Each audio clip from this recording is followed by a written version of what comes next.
Welcome to City on a Hill Kids Church Online. I'm Lola. And I'm Jimmy. Today we're going to be talking about David. But that will be after a time of worship.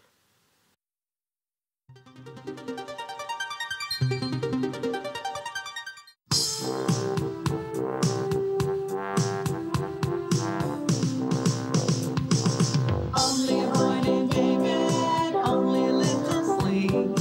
Only a boy named David, but he could pray and sing. Only a boy named David, only a rippling brook. Only a boy named David, but 5 little stones he took. And one little stone went in the sling, and the sling went round and round. And one little stone went in the sling, and the sling went round and round. And round and round and round and round and round and round and round. And one little stone went up in the air. And the giant came tumbling down. Only a boy named David, only a little sweet. Only a boy named David, but he could pray and sing. Only a boy named David, only a rippling brook.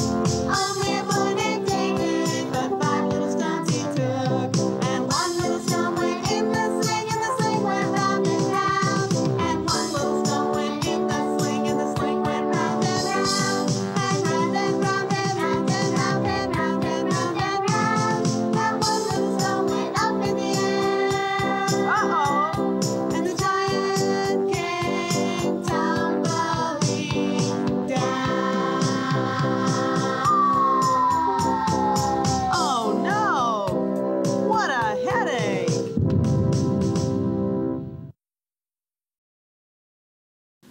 Do you know anyone by the name of David? I've checked the Bible and I've seen that when the Bible talks about David, it's just one person that is spoken about.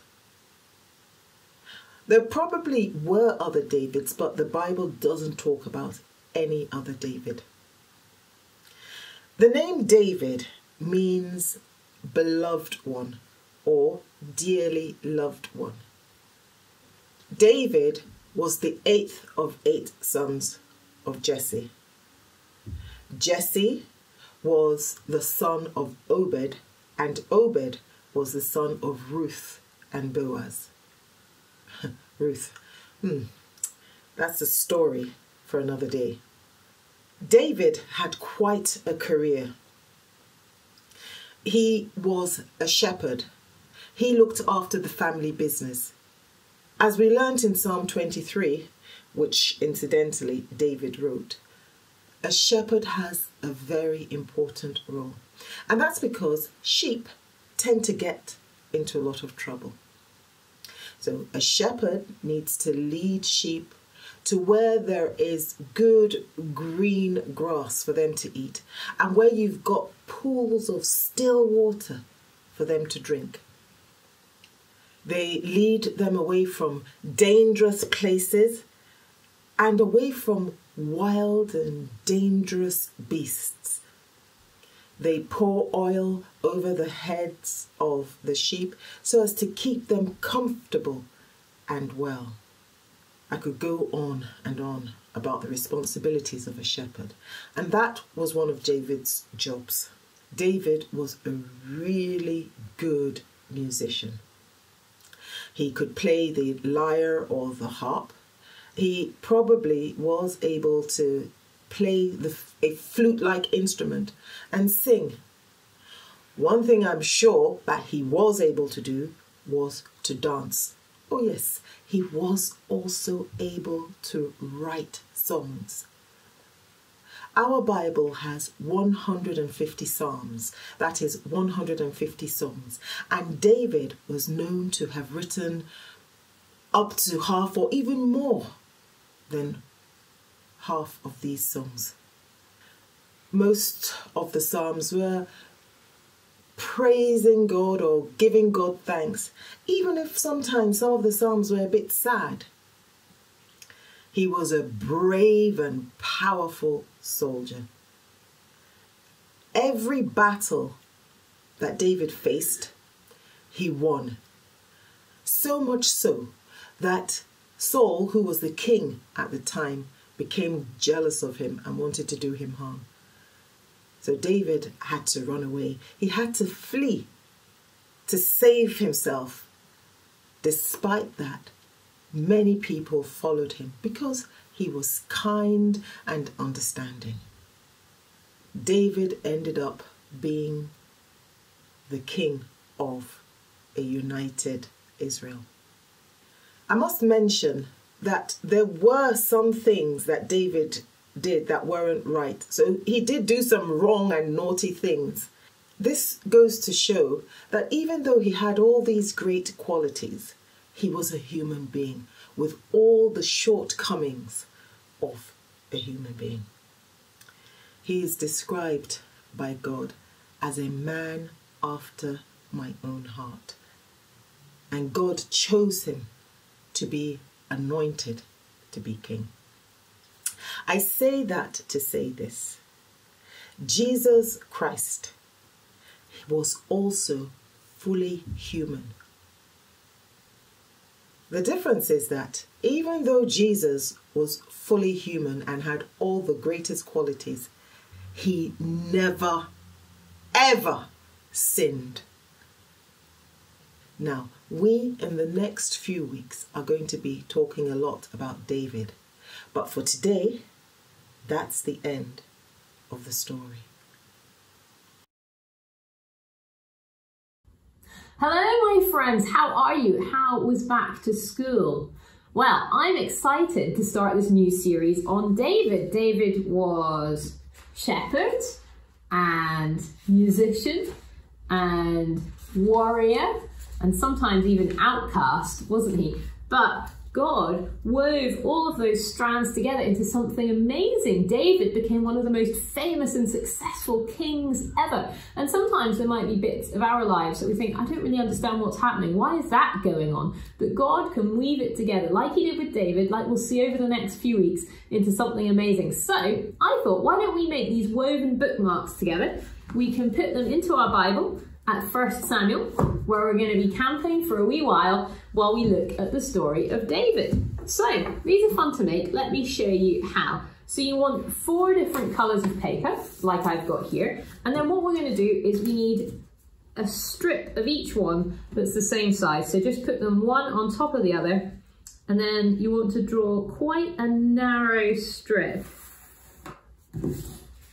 down one side, and we'll cut that out. So we've got 4 strips the same colour. Or if you wanted to have only 2 colours, you could have 2 colours. There we go. Next thing that we need to do is we'll separate them out.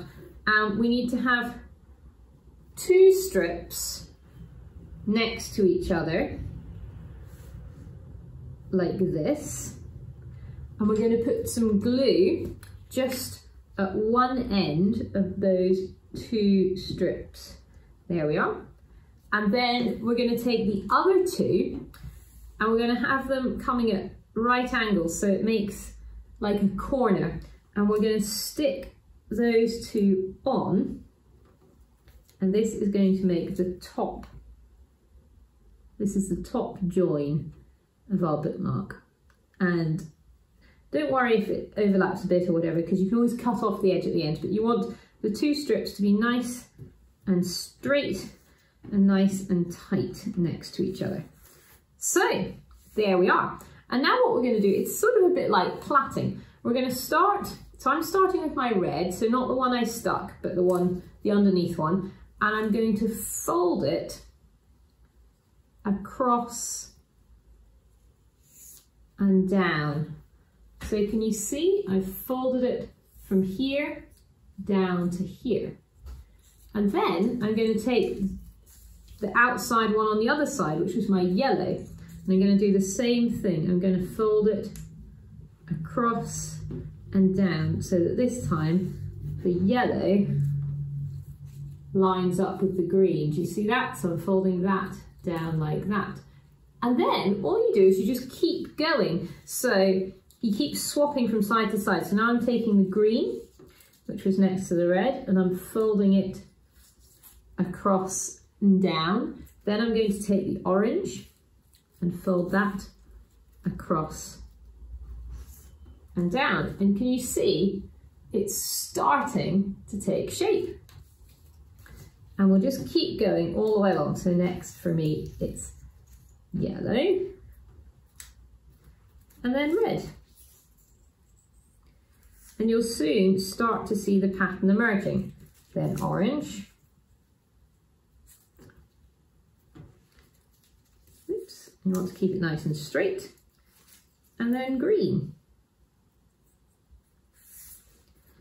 And then red. And then yellow.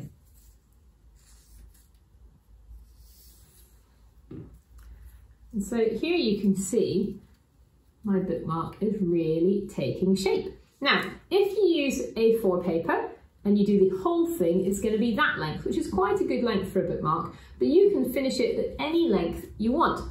And to finish it off, all you need to do is get a bit of glue and again stick down the one that was on the top, which for me on that side was the yellow, and then we'll fold this over and the one on the top on this side is the orange.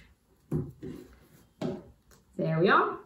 And then we cut off these other strips, unless you want to leave them dangling down. So there we are. There we have a mini bookmark to go with my big bookmark. But it doesn't take long to make the whole thing, and you can make as many of these as you want.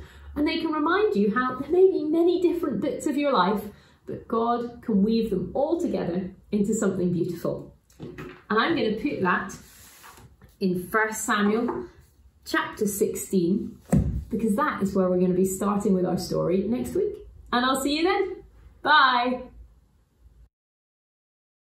It's true. The Bible only speaks about one David. I know many people named David though. That's cool. I wonder what the girl form of David is. Davina, Dave, Davida, or even Veda. Whatever it is, it means beloved one. David had lots of things happen to him throughout his life. He had so many responsibilities before he became king. He was a shepherd, and he also helped to take care of the family business. And he was a good musician. He seemed to be good at everything he did, to the point that King Saul was jealous of him. Well, David couldn't help it. He had the spirit of excellence on him. I pray to have the spirit of excellence on me as well. Anyone who's jealous of me because of that, God will sort them out. Very funny, Jamie, but you're right. I would love for God to give me the spirit of excellence. What about you? That's it for this week. Till next time, bye!